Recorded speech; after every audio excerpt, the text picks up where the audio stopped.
Dios los bendiga, soy el pastor Gilberto Gutiérrez de la Iglesia Bautista de México DF. Me da mucho gusto saludarlos en este día 25 de julio, día martes 25 de julio de 2017. Estamos con el Salmo 105, segunda parte. Acción de gracias por lo que Dios ha hecho. Maravillas de Jehová a favor de Israel, dice en la Biblia.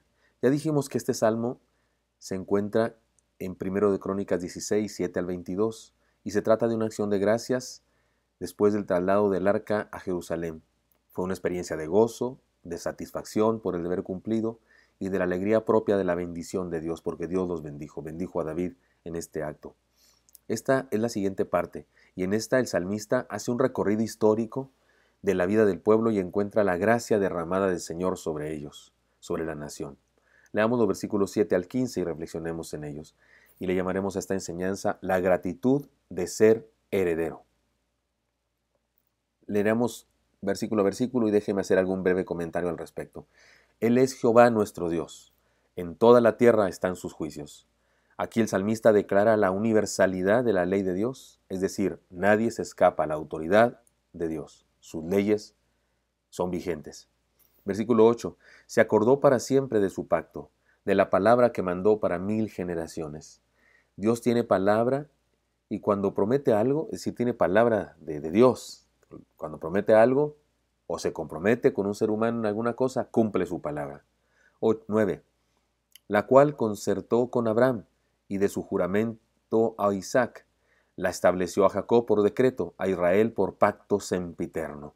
Aquí el salmista hace un recorrido histórico de 3 generaciones y se trata del pacto de Dios con Abraham, que se refrendó con Isaac y luego con Jacob y finalmente con toda la nación, en cada caso correspondiendo a su propia generación.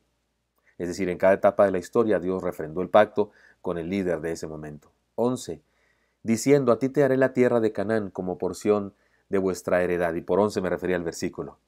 Aquí el salmista nos habla de la promesa, el pacto, que se sintetiza o se resume en la herencia de la tierra prometida. Es decir, Dios les prometió que les bendeciría hasta llevarlos a la tierra prometida. Para nosotros los cristianos, los que creemos en el Señor, los que le seguimos, la tierra prometida es un símbolo y representa la vida cristiana, el discipulado y la vida eterna. El versículo 12 dice, cuando ellos eran pocos en número y forasteros en ella y andaban de nación en nación, de un reino a otro pueblo, no consintió que nadie los agraviase y por causa de ellos castigó a los reyes. No toquéis, dijo a mis ungidos, ni hagáis mal a mis profetas.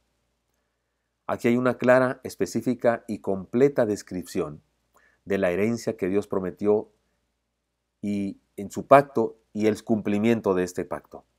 Es decir, Dios los bendijo, los cuidó, evitó que fueran dañados. Ahora hay que decir algo. El verso 8 nos habla de algo que se describe en Deuteronomio 7 al 9. Mire cómo dice, conoce pues que Jehová tu Dios es Dios, Dios fiel, que guarda el pacto y la misericordia a los que le aman y guardan sus mandamientos hasta 1000 generaciones. Deuteronomio 7:9. Se trata de el gran amor de Dios para el pueblo que cree, para con alguien que cree, que se entrega y que lo sigue con pasión. En segundo lugar, conviene que expliquemos el carácter del pacto, porque aquí se habla de un pacto y debo explicarles algo que los que son miembros de la Iglesia Bautista Oreb lo han escuchado ya, pero déjenme explicarlo a todos. Se trata de un pacto testamentario. No es un pacto entre iguales, no, es un pacto testamentario. Un testador y un heredero. En la vida diaria entre nosotros, regularmente el pacto testamentario es de un padre a un hijo, a un nieto, a alguien así.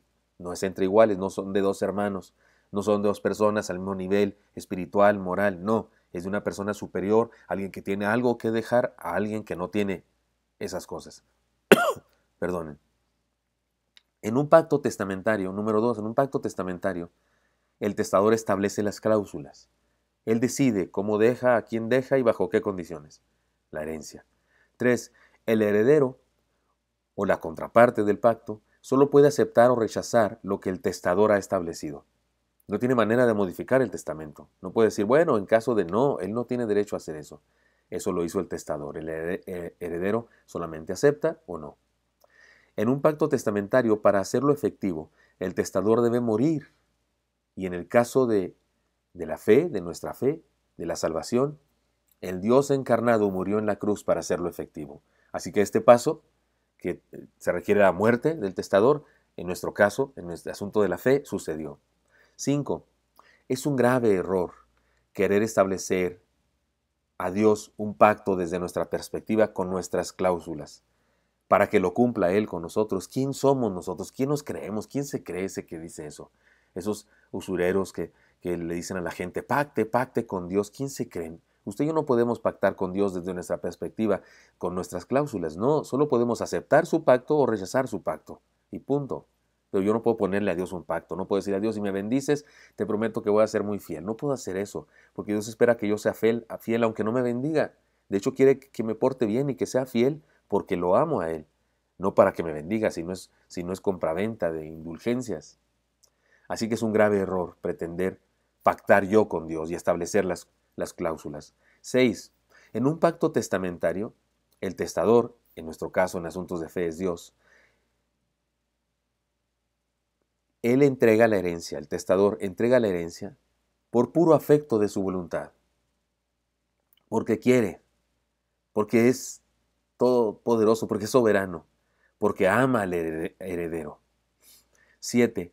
Dios ha hecho un pacto con nosotros. Ha prometido bendecirnos mientras estamos en la tierra y salvarnos para llevarnos a la eternidad cuando fuere tiempo. De esto habla el Salmo, del pacto de Dios con Abraham, con Isaac, con Jacob, con el pueblo entero y cómo los bendice y cómo este pacto se cumple en sus vidas. Número 8. Todo lo que nosotros tenemos que hacer es creer, es decir, aceptar el pacto y recibir la herencia.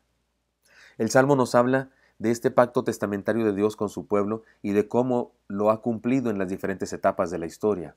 Se trata de algo que nosotros, que también hemos creído, podemos también disfrutar. Ahora déjenme cuento una historia. Hace algunos años vi una película muy interesante, era dramática, pero resultaba chistoso, porque lo siguiente, un hombre era seguido por dos agentes secretos.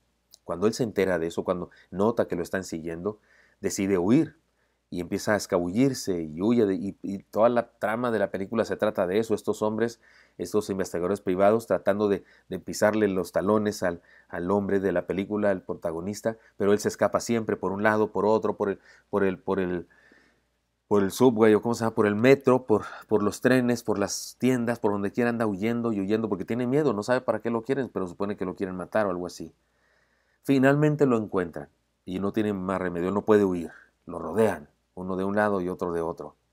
Y lo que querían hacer con él era notificarle que había recibido una gran herencia, que un antepasado de él, multimillonario, le había dejado varios cientos de millones de pesos. Y él huyendo, porque pensaba que era otra cosa. Hermanos, el pacto que Dios hizo con Abraham, Isaac y Jacob también es nuestro pacto. Por eso se dice que somos descendientes de Abraham. Dejemos de huir y permitamos que nos encuentre y nos bendiga Dios, porque Él ha hecho un pacto con aquellos que creemos en Él, de bendecirnos, transformarnos, salvarnos. Así es que aceptemos esto que Él nos ofrece y vamos a plenitud. Espero que esto sea útil para usted, hermano, y me encantaría encontrarme el día de mañana. Hasta pronto.